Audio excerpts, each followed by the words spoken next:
Listo.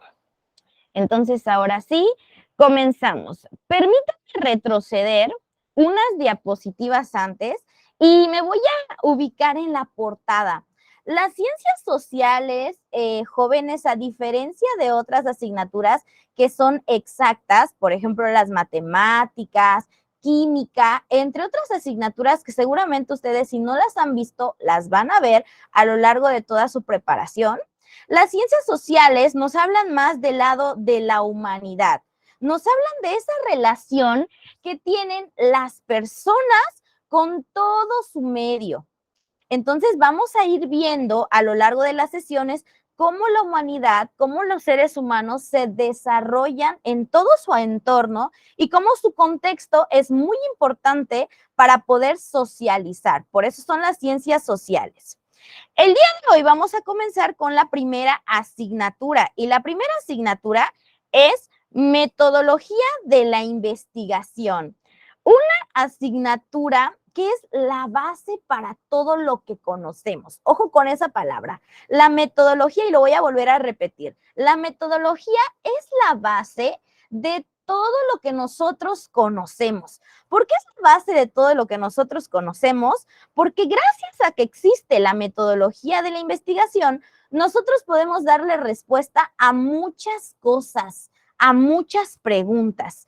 Y la metodología de la investigación la usamos o las principales bases, tal vez no como algo científico, pero sí desde muy pequeños empezamos a adentrarnos a eso de investigar. ¿Ok? Vamos a empezar primero con qué es investigación. Y en la pantalla aparece el significado muy concreto de qué es la investigación. Y de color rojo aparecen las dos palabras claves que son exploración y descubrimiento. Los niños, ustedes, para los que tienen hijos o para los que tienen primitos o para los que tienen sobrinitos, se pueden dar cuenta que los mejores investigadores son los niños.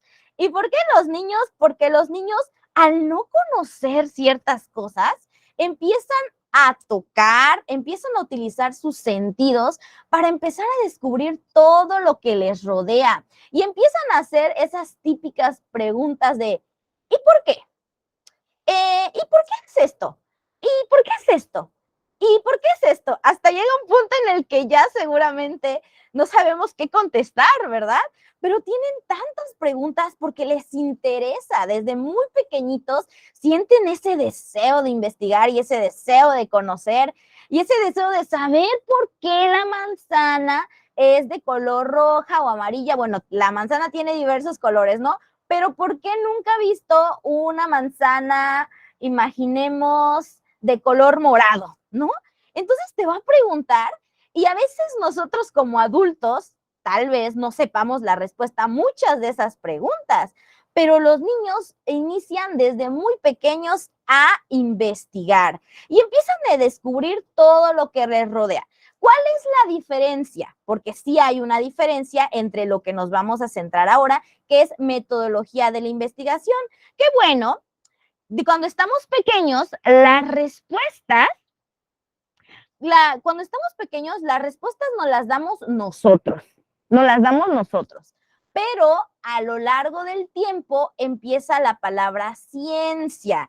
Y por aquí aparece precisamente una preguntita que me acaban de poner aquí en el chat. ¿Quién o cuándo se inició o comenzó la metodología?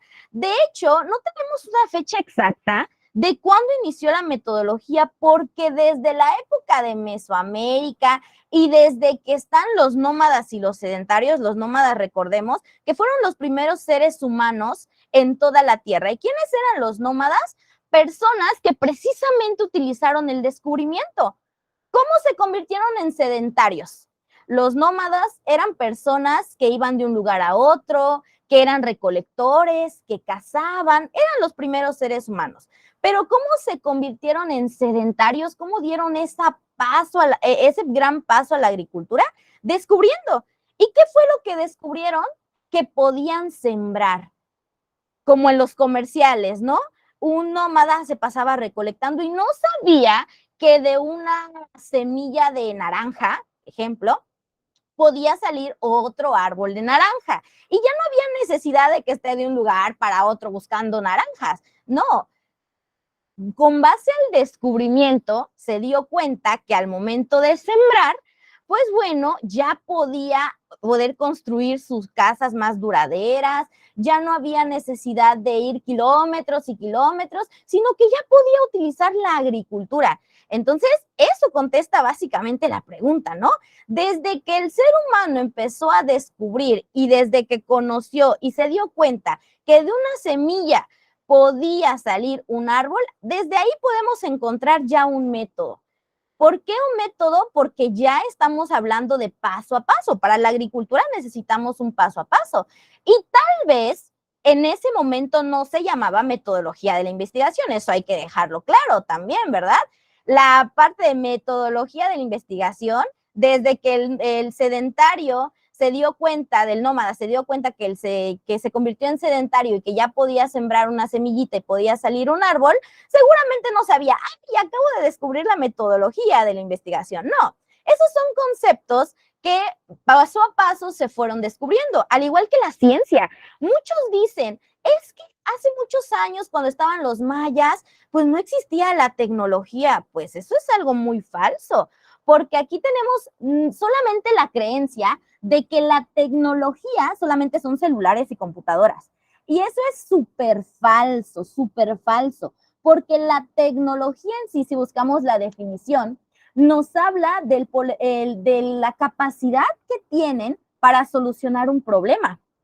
Entonces, desde antes de que existieran los celulares, ya las personas solucionaban sus problemas, ¿no? Cómo construían sus casas, no conocían el cemento, no conocían los blogs, pero utilizaron diversos elementos como madera, barro y demás cosas, ¿verdad? Entonces, pues bueno, podemos darnos cuenta que la investigación existe desde mucho tiempo y que a lo largo de la historia podemos encontrar diversos métodos para poder investigar. Muy bien, entonces vamos a ir a la siguiente diapositiva. Y la siguiente diapositiva nos habla de los tipos de investigación. Aquí podemos encontrar los principales, los que nos van a servir para diferenciar una investigación. Y empecemos con el primero, que es la histórica. Y aquí el concepto también es muy simple, muy básico, pero tiene mucho de qué abordar, porque nos dice que analiza eventos del pasado. Ahí empezamos, ¿no? Analiza eventos del pasado y busca relacionarlos con otros del presente. Ejemplo, imaginemos que yo voy a hacer una investigación en el presente sobre una enfermedad, sobre algún virus, ¿no? ¿Yo cómo puedo ayudarme en mi investigación? Pues bueno, analizando un evento del pasado. Y, por ejemplo, podemos pensar en un evento del pasado que haya matado a mucha gente, un virus, bueno, se me viene a la cabeza, ¿no? La peste negra. La peste negra o la viruela, que existió hace mucho tiempo con la llegada de los españoles, ¿no? El ejemplo del de la viruela. ¿Cómo empezó a matar a mucha gente? Y además, aparte de todo eso, pues sirvió para la conquista de México Tenochtitlan. ¿Y cómo yo puedo analizar esa viruela o esa peste negra para una investigación en la actualidad? Y podemos compararlo tal vez con el coronavirus, que es muy reciente, ¿verdad? Todos ubicamos al coronavirus. ¿Y cómo podemos, pues, darnos cuenta que un evento del pasado puede tener una relación con otro? Por ejemplo, el COVID-19. Ambos, aunque son en diferente época y podríamos decir que uno es más letal que el otro, bueno, hay diversas opiniones, pero podemos comparar que también son enfermedades que fueron nuevas, ojo, nuevas en su tiempo. En su tiempo fue algo, al igual que COVID-19, ¿no? Pero a lo largo de la historia, pues bueno, nosotros marcó ya la historia porque hubo un periodo en el que hasta la población disminuyó, pero bueno, ahora podríamos decir de alguna manera que la sociedad, que el ser humano se ha adaptado, ¿ok? Seguimos con la documental. Y bueno, la documental no es lo mismo que la histórica, no es lo mismo. ¿Cuál es la diferencia? Que la documental analiza la información que ya se escribió con anterioridad. Es decir, en otras palabras, de forma más sencilla, una investigación que alguien ya realizó. Tal vez yo quiero hablar de, por ejemplo, los feminicidios, ¿no? Que justamente acaba de pasar la fecha, el 8 de marzo. Bueno, yo quiero hacer una investigación acerca de las causas y las consecuencias del feminicidio. Pues bueno, pero tal vez yo no soy la primera persona que piensa en el feminicidio. Tal vez si yo agarro mi computadora y busco investigaciones del feminicidio, tal vez hace 10 años exista o haya existido una persona que trató de investigar del feminicidio. Y entonces sus bases o su investigación me va a servir para complementar lo que ahora yo estoy descubriendo. Entonces, básicamente me va a servir como una referencia bibliográfica para poder encontrar mejores respuestas a diferentes preguntas que me vayan surgiendo. Seguimos con la descriptiva. Y en la descriptiva, pues bueno, podemos encontrar algo particular. Mi objeto de estudio. ¿Qué es el objeto de estudio? En metodología de la investigación, el objeto de estudio es todo en lo que tú te vas a enfocar para tu investigación. Tu objeto de estudio pueden ser las mujeres, tu objeto de estudio pueden ser los hombres, tu objeto de estudio pueden ser, por ejemplo, los niños con algún déficit de atención. Tu objeto de estudio pueden ser hasta los animales, claro que sí, porque para saber cómo trabajan las hormigas, por ejemplo, yo, o alguien ya investigó acerca del trabajo de las hormigas, ¿no? Y bueno, aquí yo voy a describir, voy a hablar de sus rasgos, de sus cualidades, de cómo se desenvuelve, etcétera. En la correlacional, chicos, pues ahí hablamos, vamos a poner de ejemplo otra vez al feminicidio. Imaginemos que vamos a hacer una investigación acerca del feminicidio, pero aquí algo muy importante es que la correlacional nos habla de variables. ¿Y qué son las variables? Todo lo que se relaciona con el feminicidio. Entonces, al yo encontrar mis variables, ¿cuáles pueden ser mis variables? A ver, cuando pienso en feminicidio, otra palabra que se me venga a la mente, hombres, seguramente, ¿no? Hombres, niños, gobierno, leyes, injusticia, todas esas van a ser mis variables y yo voy a empezar a calcular con un método científico, claro, qué relación tiene ese gobierno con el feminicidio, qué relación tiene la inseguridad con el feminicidio, qué relación tienen los niños, puede ser, qué relación tienen los niños con el feminicidio, ¿ok? Nos vamos con la explicativa. Y la explicativa es básicamente la que más usamos, ¿eh? La que más usamos cuando tenemos duda, la que usan los niños y la que utilizamos nosotros cuando queremos explicar algo. Razones del porqué de los fenómenos. Fíjense, esto me trae a la mente, por ejemplo, hace muchos años, ustedes han escuchado de los mitos, ¿verdad? Y un mito, ¿cómo es que se crearon? Si ya tuvieron la asignatura de español, seguramente han visto los mitos y de todos modos, pues vamos a recordar tal vez lo que vimos en la primaria o en la secundaria o lo que conocemos acerca de los mitos. Sabemos que los mitos fueron creados para dar explicación de algo de lo que no se tenía respuesta. O sea, hubo una persona a la que seguramente yo puedo imaginar, ¿no? Que hubo una persona a la que seguramente le preguntaron, oye, ¿y cómo es que existimos nosotros? Y tal vez esa persona no sabía cómo contestar. ¿Y qué fue lo que dijo? Ah, mira, pues,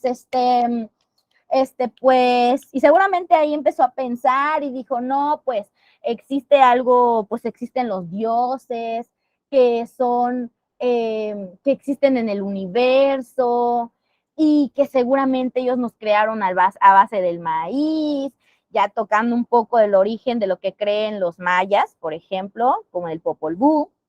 Pues bueno, ahí seguramente empezó una explicación a un fenómeno. Imaginemos que ustedes se encuentran hace muchos años atrás y se acerca un niñito con ustedes y empieza a llover. Y el niño les pregunta, oye, ¿qué es eso que está cayendo del cielo? y tú le dices, bueno, lo tocas, seguramente lo saboreas y le puedes decir, no, pues es agua, ¿no? Porque tal vez tú ya conoces el significado del agua, pero te pregunta, ¿y por qué está cayendo del cielo? Y tú en ese momento tienes que dar una explicación. Así fueron como se crearon básicamente los mitos. Y poco a poco se fue convirtiendo en algo de la ciencia, ¿no? En ese momento seguramente podemos imaginar que hubo una persona que dijo, no, es que el dios de la lluvia está triste o el dios de la lluvia está enojado, ¿no? Y ya poco a poco, a lo largo de los años, pues no nos quedamos con eso. Ahora seguramente si te dicen, es que está lloviendo porque el dios de la lluvia está enojado, seguramente no te la vas a creer, ¿verdad? ¿Por qué? Porque tú ya tienes internet, ya tienes libros y puedes encontrar el ciclo del agua en internet y la evaporación y que si la precipitación y si que la condensación y todo eso. Tú ya puedes dar una buena explicación. Los estudios de caso nos hablan acerca de analizar una unidad específica. Sabemos que los hombres, imaginemos que los hombres son todo mi objeto de estudio, pero imaginemos si analizamos a todos los hombres del mundo. No vamos a terminar. Entonces el estudio de caso va a seleccionar a una muestra. Y entonces imaginemos que yo quiero saber algo acerca de los hombres en mi investigación, acerca de su comportamiento, pero son muchos. Yo no puedo entrevistar a todos los hombres del mundo. No puedo entrevistar. Es más, si solamente entrevisto a todos los hombres de México, van a ser demasiados. Entonces, ¿qué es lo que voy a hacer? Pues bueno, voy a tomar una muestra y solamente me voy a enfocar en los hombres de la Ciudad de México, de la edad de 20 años, que su apellido inicie con la C. Vean cómo yo ya limité. Y esa muestra me va a servir para todo mi estudio de caso. Ese caso se va a convertir ya en todo mi universo.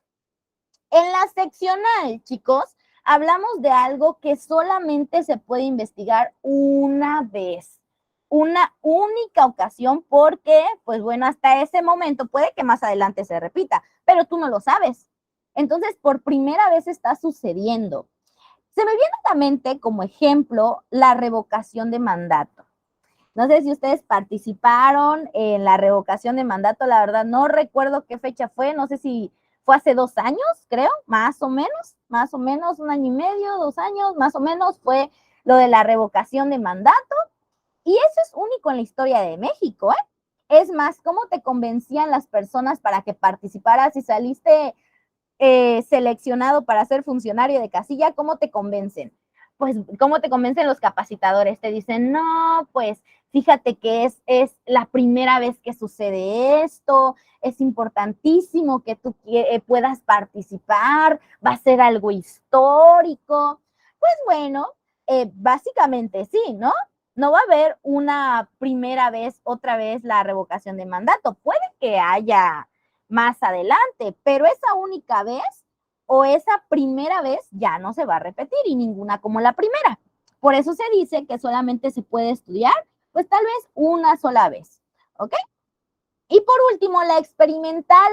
Y en la experimental vamos a jugar con toda nuestra muestra. Ahí vamos a experimentar y ojo, la experimental no es solamente en un laboratorio, porque a veces tenemos el pensamiento de que, voy a hacer un experimento, me imagino con mi capa, no capa, con mi bata blanca y me imagino ahí echando líquido a un botecito, luego a otro, o sea, no solamente es así. Y les voy a compartir precisamente cómo yo hice una investigación experimental. Cuando yo estaba en la universidad, chicos, tuve que hacer mi monografía para poder graduarme. Y ahí mi investigación habló acerca de la musicoterapia que favorece la comprensión lectora en niños de 12 años. Era mi tema. Entonces, ¿qué fue lo que yo hice? Yo quería demostrar que el ponerle música, porque ahorita vamos a ver las partes de un protocolo de investigación, entonces hay una parte en la que aparece la hipótesis. Y en la hipótesis yo decía, bueno, yo quiero demostrar que el ponerles música puede ayudar a que comprendan mejor una lectura. ¿Y qué fue lo que yo hice? Bueno, separé a 2 grupos de niños. A un grupo de niños les di una lectura y ciertas preguntas y no les puse nada, o sea, todos calladitos. A otro grupo que experimentó también, le puse música clásica, o sea, el sonidito nada más del pianito, ya saben, o sea, la musiquita, ¿no? Y también el mismo texto para contestar las preguntas. Y a otro grupo le puse música de ópera, que no es lo mismo, porque en la música de ópera se escucha, por ejemplo, las voces de las personas. Y bueno, eso fue lo que yo creí, ¿no? Y pude haber experimentado con más tipo de música. Entonces ahí yo ya estoy experimentando, yo ya estoy haciendo que se manipule mis variables. Yo ya estoy poniendo y agregando cosas y de esa manera yo puedo saber si se cumple o no. ¿Ok? Entonces aquí tenemos básicamente los tipos de investigación. Estas son las básicas. Eso nos lleva a los modelos, chicos. Y los modelos son sencillísimos porque nos hablan de una guía. ¿Cómo voy a redactar mi investigación? Empiezo con la cualitativa, que lo pueden ubicar como cualidades. Cualitativa, cualidades. Es una palabra que nos ayuda a recordar de qué trata. Y esto nos habla acerca de las actitudes de las personas. La investigación cualitativa es algo que no se puede graficar, porque si yo hago ahorita, o sea, en este momento, una pregunta de cómo te sientes, las personas que están aquí me podrían contestar. Tal vez alguien me diga aburrido, tal vez alguien me diga feliz, tal vez alguien me diga concentrado, ¿no? Pero tal vez también haya alguna persona que me diga, no, pues yo me siento abrumado porque puedo escuchar, me siento abrumado por lo nuevo, o sea, me puede dar un párrafo enorme de cómo se siente. Y yo no puedo graficar porque cada quien me va a decir cómo se siente de diferente manera.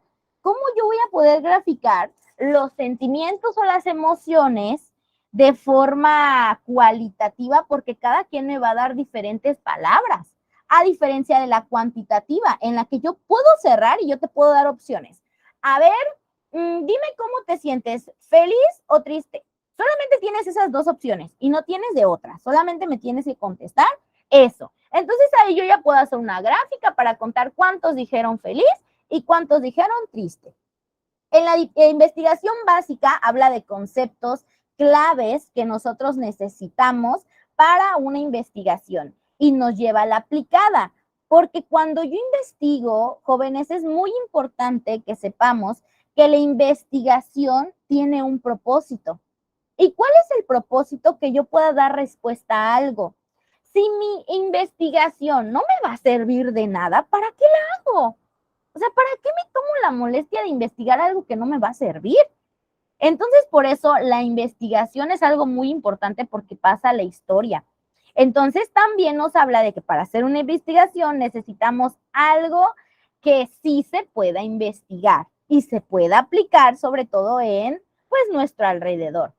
En la investigación regresamos a la investigación descriptiva, que nos puede hablar acerca del comportamiento de algo. Las hormigas. Créanme que hubo en algún momento alguna persona que de verdad se puso a observar a las hormigas por mucho tiempo. Yo puedo en este momento observar a las hormigas, pero con 2 minutos de observar una hormiga, no voy a saber quién es la hormiga líder, quiénes son las trabajadoras, cómo construyen sus casitas, quiénes que comen. O sea, en 2 minutos yo no lo voy a poder saber. Entonces hubo una persona que sí se tomó la molestia de observar a detenimiento algún insecto o algún animal para podernos dar a nosotros esa información. Investigación exploratoria que nos habla acerca de nuestro alrededor y de esa manera pues nosotros podemos encontrar las mismas respuestas a lo que nosotros nos preguntamos, explorando, tocando, utilizando nuestros sentidos. Podemos oler, tocar las flores, la textura, poder observarlas, escuchar el canto de los pájaros. En la exploratoria uso todos mis sentidos para finalizar con una explicación. ¿Ok? Seguimos. ¿Cuáles son los métodos de investigación? Bueno, en los métodos de investigación vamos a encontrar dos grandes grupos, lógico y lo empírico. Lo lógico, de hecho, ya podríamos pensar desde un principio que es algo que el ser humano tiene. O sea, que nosotros podríamos decir, es que eres humano, o sea, piensa, usa la lógica. Seguramente en algún momento han escuchado esa famosísima frase de usa tu lógica. ¿Y qué es usa tu lógica? Pues bueno, tú puedes pensar en qué va a pasar por tu simple raciocinio, porque simplemente eres humano y porque simplemente eres diferente a los animales. Así que me puedes dar una respuesta. Aquí podemos encontrar lo deductivo, que va, ojo con esta parte, lo deductivo, que va de mucho a poquito. Es decir, varias investigaciones que me dicen lo mismo, que cuando yo finalice ese único caso, voy a pensar, ay, es igual que los demás, ¿no? ¿Por qué? Porque seguramente ya varias veces ha sido esa la respuesta. Y por lógica yo voy a decir, ah, bueno, pues si ya 100 me dicen la misma respuesta, es lógico que la 101 va a ser la misma, ¿no? Entonces lo inductivo es todo lo contrario.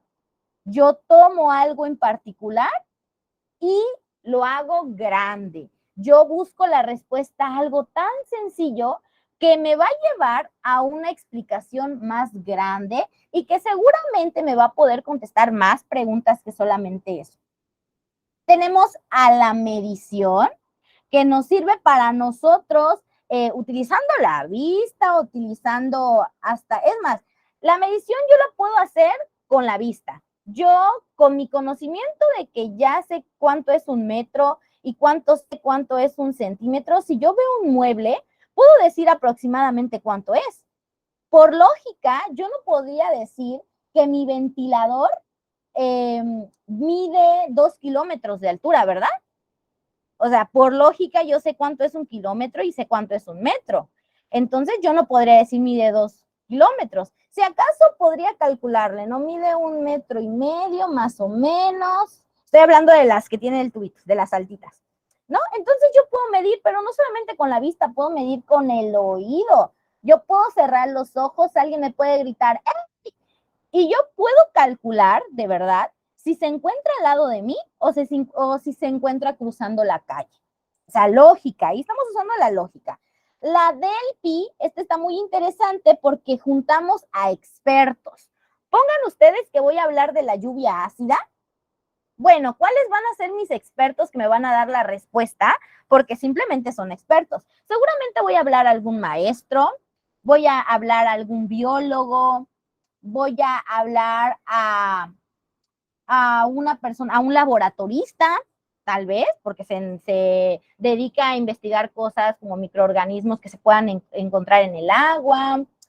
Puedo hablarle también a un, ¿cómo se llama? Un meteorólogo, tal vez. Bueno, voy a juntar a ciertos expertos que por su conocimiento me van a dar la respuesta, por lógica, porque se supone que ellos son los expertos en el tema. A diferencia de lo empírico, o sea, yo en la lógica, por mi mero pensamiento y por mi raciocinio, yo sé ya qué es. Pero en lo empírico, yo utilizo la observación y el experimento. A ver, ¿cómo es? Ejemplo para el mejor entendimiento. ¿Cómo sé que la estufa me va a quemar si yo pongo la mano en el fogón, por ejemplo? ¿Cómo lo sé? Pues lo sé porque seguramente ya me quemé. O tal vez yo no, pero sí, seguramente una vez vi que mi mamá tocó algo caliente y ¡ay! Le hizo ¡ay!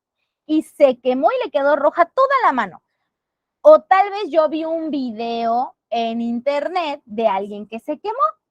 Yo lo conozco porque alguien ya lo experimentó. No es algo que me contaron nada más, no. Están las pruebas de que alguien ya se quemó. Entonces, pues yo ya sé que me voy a quemar.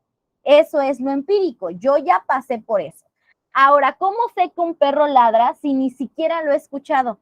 Si por primera vez va a dar su primer ladrido, o porque lo estoy conociendo apenas en la calle, nunca lo he visto, pero ¿cómo sé que ladra?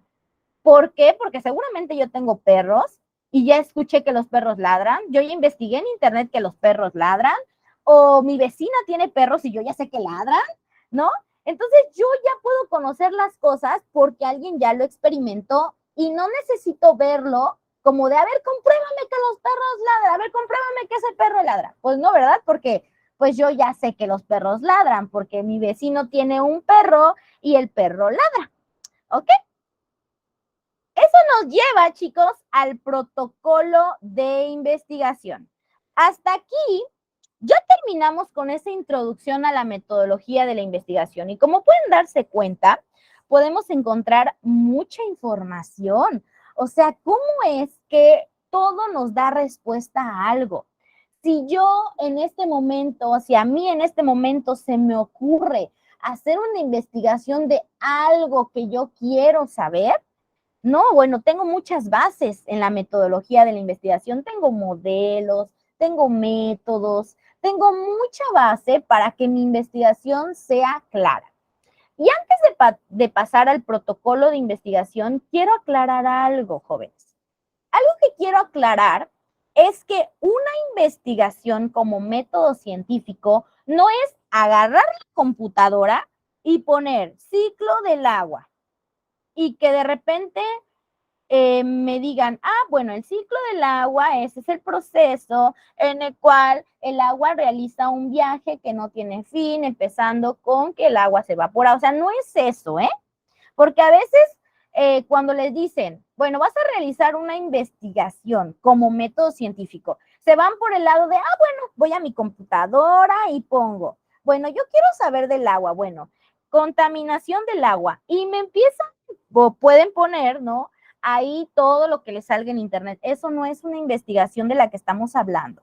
Nosotros estamos hablando de los pasos para descubrir algo. No puedo investigar, ejemplo, de qué es la contaminación del aire, porque ya sabemos qué es. Yo podría investigar causas de la consecuencia del aire en la ciudad de Cancún, etcétera. Y yo ya puedo hacer una investigación.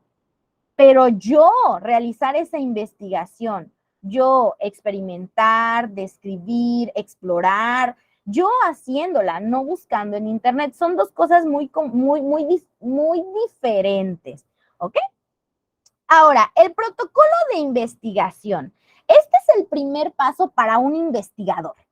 O sea, un investigador, cuando vas a investigar, lo primero que hace es su protocolo de investigación.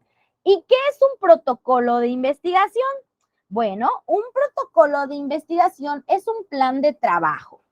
Cuando ustedes van a ir a alguna fiesta, imaginemos que van a hacerle una fiesta sorpresa a su pareja o van a hacerle una fiesta sorpresa a sus hijos o a alguna persona X, ¿no? Ustedes hacen un plan. O sea, en primer lugar, fijan el día, ¿no? Bueno, vamos a hacerlo el sábado 25 de agosto. Yo ya empecé a planearlo. A ver, ¿ahora qué sigue? Bueno, ¿dónde va a ser? Bueno, va a ser en la casa de mi amiga porque tiene el patio más grande. Entonces, ya sigo con el plan. A ver, ¿qué vamos a comer? Bueno, la comida favorita del cumpleañero, pues es empanizado, imaginemos. Entonces, bueno, hay que planear qué se va a comprar y empiezas a hacer tu lista de materiales y empiezas a hacer todo tu plan para una fiesta. Pues bueno, en un protocolo de investigación también estamos usando un plan de trabajo y tenemos que asignar todo lo importante para empezar a investigar.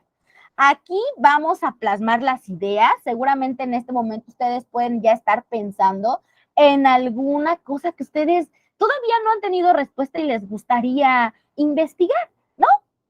Entonces, ustedes empiezan a planear, empiezan a establecer esas referencias y ahorita vamos a ver los pasos de un protocolo de investigación.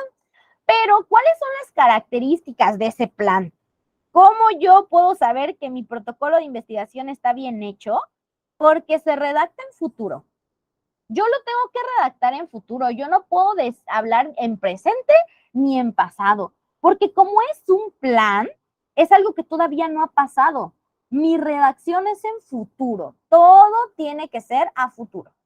No debe contener resultados ni conclusiones.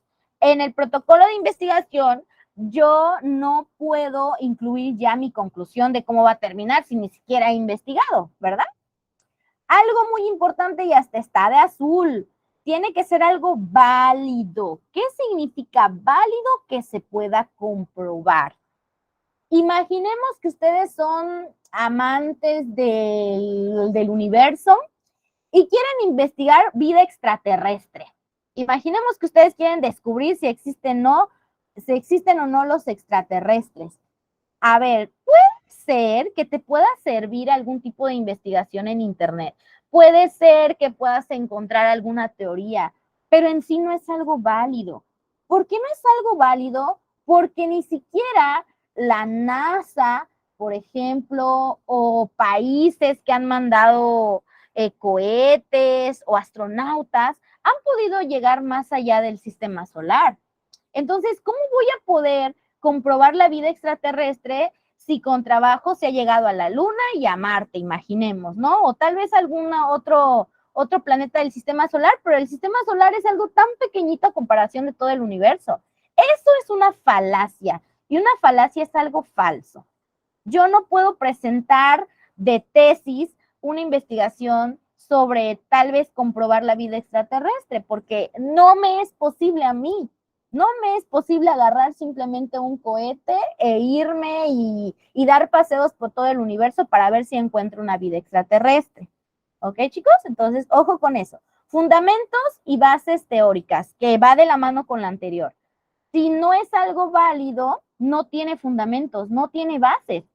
Entonces, no lo puedo investigar. ¿Ok? Los pasos de un protocolo de investigación, primero es establecer el título.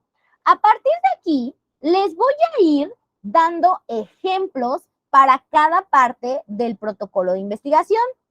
Vamos a regresar un poquito. El protocolo de investigación tiene partes, tiene diversos pasos. El primer paso es establecer mi tema. ¿De qué quiero hablar?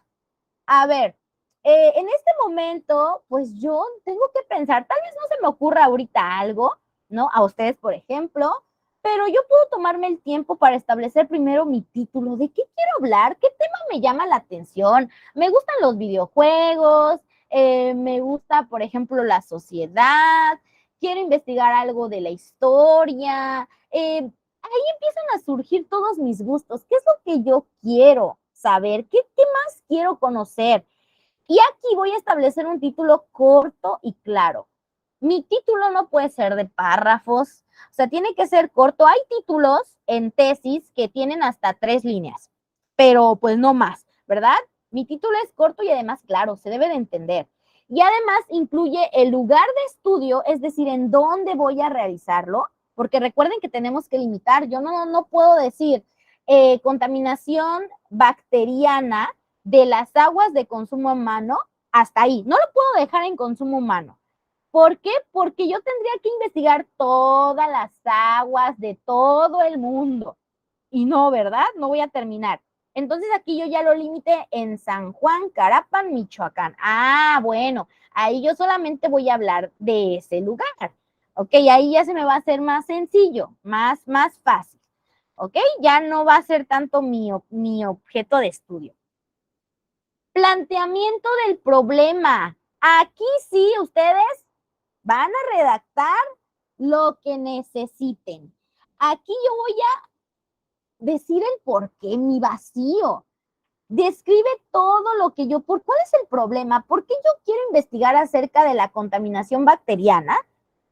Porque seguramente hay un vacío. Aquí tenemos el ejemplo. El investigador, ¿cómo vas a redactar tu planteamiento del problema? Bueno, el investigador introduce el tema indicando que la contaminación microbiana es un gran problema en la salud del mundo. También se puede mencionar que se han publicado algunos documentos, pero estos documentos no tienen una información completa. Obviamente yo con mis propias palabras voy a redactar mi planteamiento del problema. y yo voy a decir, ¿cuál es ese vacío? Yo quiero investigar esto porque hay vacíos. ¿Por qué es importante? ¿Ok? Ese es mi planteamiento del problema. Y yo también voy a delimitar. ¿Qué significa delimitar? Que yo voy a decir hasta dónde va a llegar mi investigación. Y de los hombres, imaginemos que voy a investigar algo de los hombres, pues bueno, yo voy a delimitar qué hombres, si son los de 20 años, si su nombre inicia con la A, ¿para qué? Para ser más pequeño. Si no, nunca voy a terminar mi investigación. ¿Ok? La justificación. La justificación es una parte muy importante del protocolo de investigación, porque en la justificación yo justifico, valga la redundancia, yo justifico el por qué es importante. Yo tengo que aclarar el por qué es importante y seguramente puedo agregar cómo me va a ser útil. ¿Por qué yo tengo que tomarme la molestia de leer tu investigación? A ver, yo como persona, ¿por qué tengo que tomar en cuenta tu investigación? Tú me tienes que justificar, mira, esto es importante porque se puede utilizar para mejorar la calidad del agua. Si nosotros descubrimos con esta investigación que el agua en Carapan, Michoacán, está contaminada, se pueden salvar muchas vidas. O sea, ¿me vas a convencer en la justificación para que yo le pueda tomar ese interés de decir, ah, no, sí, sí es importante, investígalo? Tú muy bien, investígalo, sí nos va a servir. El fundamento teórico nos habla de conceptos básicos. A veces cuando nosotros leemos investigaciones se usan palabras tan científicas.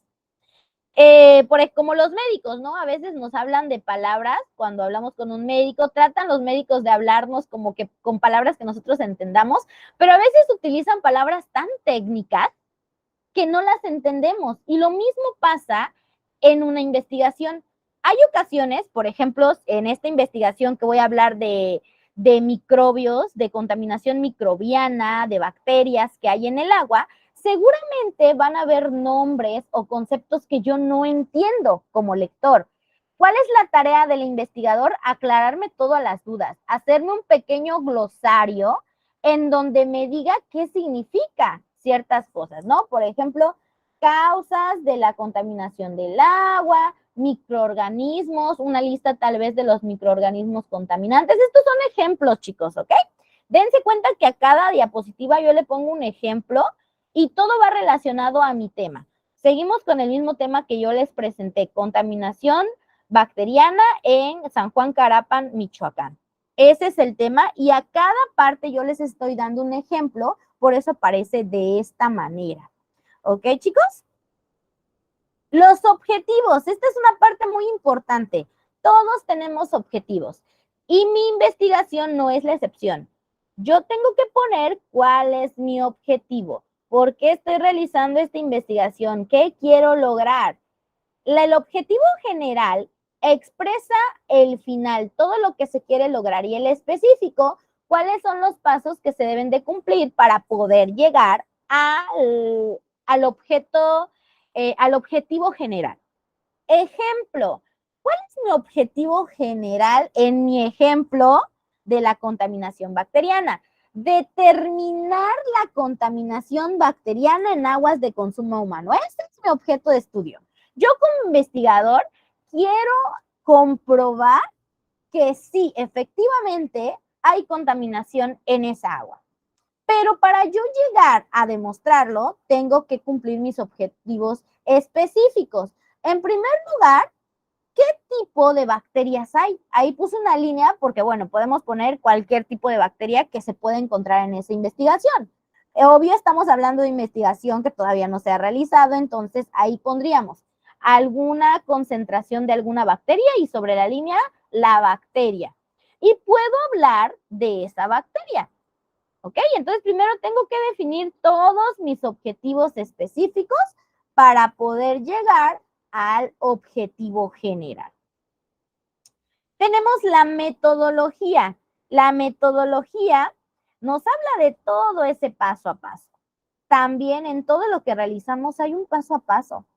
Para saber cómo puedo lograr mi investigación, yo debo tener pasos. ¿Y qué es lo primero que voy a hacer en mi ejemplo de la contaminación bacteriana?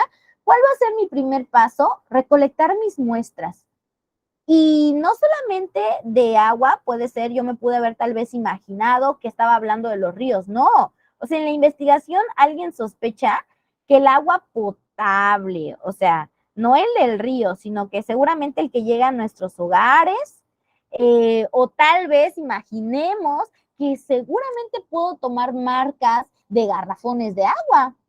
No sé, podemos incluir en mi investigación varias muestras de agua, pero ¿qué es lo primero que voy a hacer? Voy a recolectarlo. Voy a tomar marcas comerciales, voy a empezar a recolectar, en este caso yo puse 80 mililitros, según lo que tú vayas a necesitar, y vas a empezar a analizarlo con un microscopio. Y vas a empezar una por uno con todas tus muestras, con las etiquetas, y ver cuál de todas contiene más sales, cuál puede contener algún microbio, cuál está más sucia, etcétera. Entonces, mi metodología me habla del paso a paso que yo necesito seguir para poder cumplir mi objetivo específico y también el objetivo general. Y aquí tenemos, chicos, el siguiente, el experimental. Y fíjense que está tan sencillo, pero la hipótesis no se da en todas las investigaciones. La hipótesis solamente es en lo experimental. En la hipótesis simple, solamente voy a decir si sí o no. Yo me voy a poner del lado de que sí se va a comprobar que hay microbios o no. En mi hipótesis, yo empiezo a redactar. Y con base a todo lo mostrado en este protocolo de investigación, determino que efectivamente se puede comprobar que los microbios existen en el agua potable de San Juan, Carapan, Michoacán. Ahí ya mejor estructurado, ¿verdad? Yo voy a decir si sí o no. Yo voy a plasmar mi idea. En este apartado, yo voy a plasmar mi hipótesis. ¿Me puedo equivocar? Sí. Al final de mi investigación, cuando yo ya experimente, ya dé mis resultados, yo puedo haberme equivocado y no pasa nada. Yo pude haber dicho que sí hay bacterias y yo en contra de todo el agua potable de San Juan, Carapan, Michoacán, pero al final me di cuenta que no pasa nada. Precisamente la hipótesis se busca comprobar o no. Y no significa, repito, no significa que tu investigación esté mal. Al contrario, ya salimos de una duda. Y seguramente alguien que tal vez estaba pensando que estaba contaminada el agua, salió de su duda gracias a tu investigación. ¿Ok? Entonces, repetimos, la hipótesis no la encontramos en todos los tipos de investigación, solo para quien va a experimentar. Porque hay investigaciones que son documentales, en el cual yo solamente con mi computadora puedo empezar a revisar archivos que han existido a lo largo de la historia y no necesariamente tengo que investigar. ¿Ok? Y bien, pues bueno, por último, referencias bibliográficas. Y aquí vamos a encontrar todos esos libros, vamos a encontrar todas esas revistas que me sirvieron para obtener toda mi información. Yo voy a encontrar esas fuentes. Estos libros pueden ser físicos o digitales, ¿ok? Yo puedo encontrarlos así en una biblioteca o en internet. En internet tenemos acceso a todo. Pero ojo, cuando yo tome mi lista de referencias bibliográficas, debo de darme cuenta que sea algo válido. No la primera página que me aparezca en internet como Buenas Tareas, Wikipedia, El Rincón del Vago, Yahoo, que ahí cualquiera persona puede crear una cuenta de Yahoo y contestar. Y no, necesitamos fuentes confiables, libros, principalmente revistas, tesis de personas que ya realizaron algún tipo de investigación. ¿Ok, chicos? Y básicamente terminamos nuestro tema. Ahora, pues vamos a ir a la tarea. Pero antes, pues, si alguien tiene alguna pregunta, fíjense que tenemos mucha información aquí, metodología de la investigación es tan amplio, y solo vimos una parte, que es el protocolo de investigación. ¿Alguien tiene alguna pregunta, chicos, antes de explicarles su tarea, que está pues, sencillito? El apartado para la tarea lo voy a subir a Classroom. Precisamente ahorita, denme una media horita más o menos, en lo que subo el apartado de Classroom y ahí ustedes van a poder subir su tarea, van a poder agregarlo, ¿ok? Y bueno, ¿tienen alguna pregunta, chicos? Si no, pasamos a la tarea. Ahí podemos encontrar un comentario. Muchos desconocían que anteriormente la humanidad pasó ya por pandemias. Claro, de hecho hay muchas personas que, por ejemplo, y no es porque simplemente sean personas con falta de educación, no, porque simplemente que a veces no le damos la importancia necesaria. Eh, Hubo una, por ejemplo, para la caída de México Tenochtitlan, vuelvo a mencionarlo, sabemos que llegaron los españoles y tal vez no existía el nombre de pandemias, como podemos repetir, ¿verdad? Tal vez los conceptos hace muchísimos años no eran los mismos que son ahora, pero eso no significa que no exista. Entonces, claro que pudo haber sido un virus que mató a mucha gente, tanto como una pandemia, no, ¿verdad? Porque solamente estamos hablando en la parte de Mesoamérica, pero en Europa tal vez también hubo muerte y pudo haberse convertido en algo muy grande que tal vez en la actualidad la gente lo desconoce. Y cuando llegó el coronavirus fue algo tan impresionante porque, pues bueno, era algo nuevo, tal vez para nuestra generación sí, ¿verdad? Porque todavía somos jóvenes. A lo largo de toda la historia, o sea, la humanidad tiene cientos de años, millones de años, y hay cosas que, es más, hasta desconocemos. Es muy poco lo que podemos encontrar en los libros y en Internet, ¿eh? Hay mucho que todavía no se conoce. Y como es historia, hay mucho que fue modificado y que tal vez podríamos dudar de que si pasó o no. Entonces, pues bueno, esa es la magia de las ciencias sociales, que tratamos de identificar la relación del ser humano con su entorno. He ahí la magia de las ciencias sociales, ¿no? Ahí utilizas mucho tu criterio, mucho tu pensamiento, porque bueno, a diferencia de las matemáticas, ya está el resultado. Yo ya sé que 2 más 2 es 4. Y pues yo ya sé a qué respuesta tengo que llegar. En cambio, en las ciencias sociales, ¿no? O sea, todavía hay cosas tan inciertas en las ciencias sociales porque el comportamiento humano todavía no es descubierto por completo. Bueno, voy a pasar a la tarea. Dicen por ahí que ninguna pregunta. Bueno, sencillito, ¿eh? Fácil, porque estamos arrancando. La tarea es escribir un ejemplo de cómo se redacta una hipótesis. ¿Ok? Ustedes en internet, eso está sencillito porque ustedes pueden poner ejemplos de hipótesis en internet y ustedes me van a poner cómo se redacta. Yo quiero saber esa redacción. Les puse aquí un ejemplo. Ahí dice incluye el tema. Aquí tenemos un tema muy sencillito. Dice la educación y el cerebro. Aunque fíjense, para este tema todavía hay que encontrar varias relaciones, ¿no? Si yo voy a investigar acerca de esa relación, yo puedo delimitar. Todavía se puede delimitar ese tema. Pero bueno, en términos sencillitos.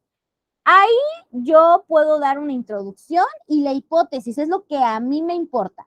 Las personas con mayor nivel educativo tienen menos riesgo de sufrir demencia. Esa es una hipótesis, porque alguien tiene que comprobar que eso es verdad. ¿Y cómo lo puedo descubrir? Con una investigación. Seguramente alguien, si alguien investiga en este momento en internet, me puede dar la respuesta si es sí o no. Pero tal vez no, porque tal vez todavía nadie ha hecho esa investigación, porque hay alguna persona, la persona que hizo esta hipótesis, cree que mientras más nivel educativo tengas, es decir, mientras tengas licenciatura, maestría, diplomados, posgrados, doctorados, menos vas a poder tener el riesgo de sufrir una demencia.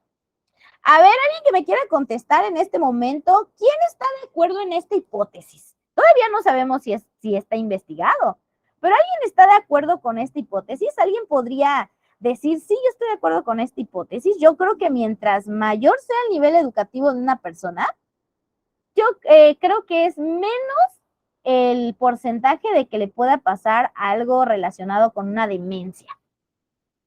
Tal vez hay alguna persona que diga, no, claro que no. No tiene nada que ver cuánto estudiaste con una demencia. Bueno, esa es la magia de las hipótesis. Esa es su tarea, chicos. Solamente tienen que investigar el ejemplo de cómo se redacta una hipótesis. Yo quiero ver al final la lista de todas las hipótesis que ustedes me van a mandar para ver si tienen respuestas o no. ¿Alguna pregunta con la tarea, chicos?